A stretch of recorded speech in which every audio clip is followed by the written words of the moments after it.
현재 얼바인 단독주택의 중간 판매가는 199만 불로 작년 4월 최고가를 찍었던 200만 불에 가깝게 다시 오르고 있습니다.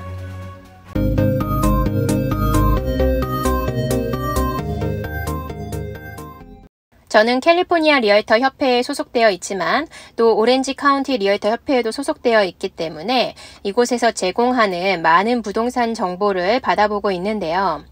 그 중에서 이 임폴스파크에서 제공하는 정보가 특히 여러 가지로 유용해서 오늘 여러분과 함께 같이 살펴보려고 합니다. 일단 이 사이트에 들어오면은 얼바인 부동산 정보에 대해서만 따로 제가 살펴볼 수 있는데 그 중에 먼저 우리가 제일 중요하게 보는 중간 판매가를 살펴보겠습니다. 기본적으로 이 얼바인의 집값은 지금 5년 자료에서 제가 맥스로 2008년부터 현재까지 볼 수 있는 자료를 살펴보고 있는데요. 여기에 보면 얼바인 집값은 금융위기로 하락한 적이 있지만 2012년 이후 금세 원래 가격을 회복했고 그 이후로는 꾸준히 상승하는 것을 볼 수 있습니다. 특히 지난 2년 동안 정말 가파르게 가격이 급상승하며 2002년 4월 중간 판매가의 최고점을 찍었습니다. 이후 하반기 이자율이 3%에서 7%까지 오르면서 집을 팔아야 할지 밀어야 할지 아니면 집을 사야 할지 말아야 할지 고민하는 이 사람들의 마음처럼 중간 판매가도 오르락 내리락 하네요.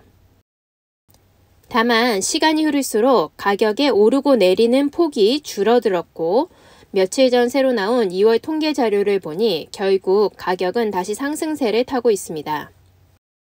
또 주목해 볼 점은 얼바인 집값이 조정되는 폭이 마지노선이 있는 것처럼 일정 수준 이하로는 내려가지 않는다는 것입니다.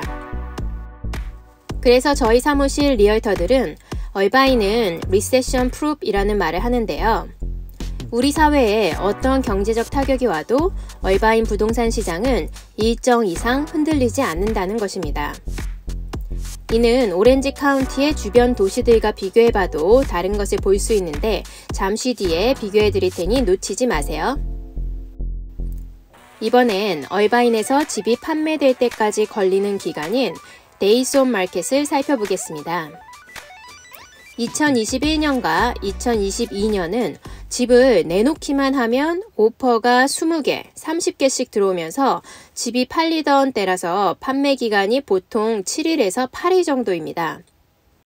그러다 작년 하반기 이자율이 3%에서 7%까지 2배 이상 순식간에 오르면서 평균 판매 기간은 7일에서 8일이었던 것이 올해 1월에는 38일까지 늘어났었습니다.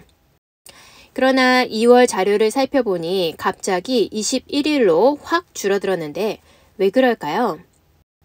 제가 지난 영상에서 2월 들어 부동산 문의 및 구매하는 분들이 급격히 늘어난 게 느껴진다라고 얘기했던 걸 기억하시나요? 1월 대출 이자율이 다소 내려가자마자 대기하던 바이어들은 바로 집을 구매하기 시작했고 이로 인해 판매 기간이 38일에서 21일로 확 줄어든 것입니다. 집의 판매 기간은 매물의 양과 관계가 깊으니 monthly supply 지표를 살펴보겠습니다. 이는 현재 마켓에 나와 있는 집들이 다 팔리는 데 걸리는 시간을 예측한 것인데 코비드 전에는 2개월에서 3개월이었던 수치가 2월 말에는 1.3개월까지 내려간 걸 볼 수 있습니다. 보통 매물량이 6개월 정도 있어야 적절한 수준으로 보는데 지금 얼바인 시장은 매물이 1.3개월 수치이니 매우 적은 것을 알 수 있습니다. 지금까지 얼바인 부동산 시장 현황을 살펴봤는데 이번엔 오렌지 카운티에 한인들이 많이 사는 다른 도시도 같이 비교해 볼까요? 공교육이 잘 돼 있는 곳으로 유명한 플로턴을 보면 전반적으로 얼바인보다 중간 판매가는 낮지만 이곳 역시 꾸준히 집 가격이 상승하고 있습니다. 2년 전부터 급상승한 플로턴의 중간 판매가는 작년 6월 99만 불로 최고점을 찍었고 2월 말 현재 85만 불이네요. 대략 플러트는 2021년 이후 가격이 한 칸, 두 칸 정도 올라갔다 최종적으로는 한 칸 조금 안 되게 내려온 걸 볼 수 있습니다. 얼바이는 가격이 한 칸, 두 칸, 세 칸 올라갔다 지금은 반 칸 정도 내려왔네요. 부에나파크는 플러튼과 중간 판매가가 비슷했는데 최고가는 플러튼만큼 올라가지 못하고 작년 4월 87만 불로 최고가를 찍은 이후 계속 하락세에 있습니다. 2년 전보다 한 칸 정도 가격이 올랐다 반 칸 정도 내려온 걸 볼 수 있습니다. 역시 하늘이 많이 사는 세리토스는 예전에는 얼바인과 중간 판매가가 비슷했는데 2012년부터 격차가 점점 벌어지더니 세리토스의 집값 상승률은 얼바인의 집값 상승률을 따라오지 못하고 2021년 이후 큰 격차를 보이고 있습니다. 마지막으로 요바린다와 함께 비교해 볼까요? 요바린다는 얼바인과 비슷한 중간 판매가로 거래되고 있는데 매달 그 오르고 내리는 변동폭이 좀 더 올라갔다 내려갔다가 큰 게 보입니다.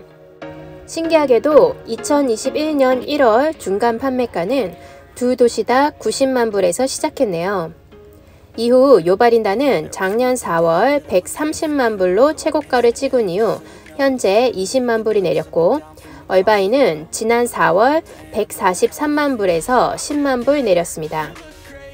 즉 같은 기간 동안 얼바인이 집값은 더 올랐지만 가격 조정은 훨씬 적게 되었음을 볼 수 있습니다. 지금까지 살펴본 바에 의하면 얼바인 집값은 작년 최고가 대비 다소 하락했습니다.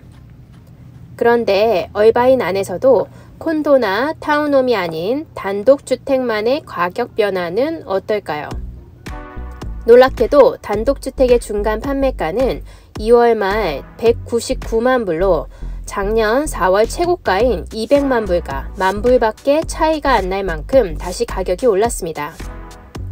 지금 부동산 시장이 작년보다 거래량도 줄고 매물도 없어 가격이 하락한 것처럼 보이지만 실제로 단독주택의 가격은 작년 최고가 수준인 것입니다. 그럼 얼바인의 콘도나 타운홈의 중간 판매가는 어떨까요? 작년 최고가 114만 불에서 8% 내렸네요. 요바린다도 한번 살펴볼까요? 단독주택의 경우 156만 불 최고가에서 20만 불이 빠진 135만 불이 2월 말 가격입니다. 오히려 콘도 타운홈의 경우 21년 12월 77만 5천 불이 최고가였는데 현재는 77만 7천 불로 요바린다는 오히려 콘도와 타운홈이 지난 최고가를 경신했네요. 이렇게 오렌지 카운티 안에서도 한인들이 많이 사는 도시들마다 또 집의 종류마다 부동산 시장 현황은 다른 것을 볼 수 있습니다. 제가 영상을 만들며 자주 한 말이 있죠. 집은 살 때도 팔 때도 내가 사려는 지역의 현재 시장 상황을 잘 파악하는 것이 중요하다. 부동산 거래에 도움이 필요하다면 언제든지 연락주세요. 정확한 자료 분석과 함께 최선의 선택을 할 수 있도록 도와드리겠습니다.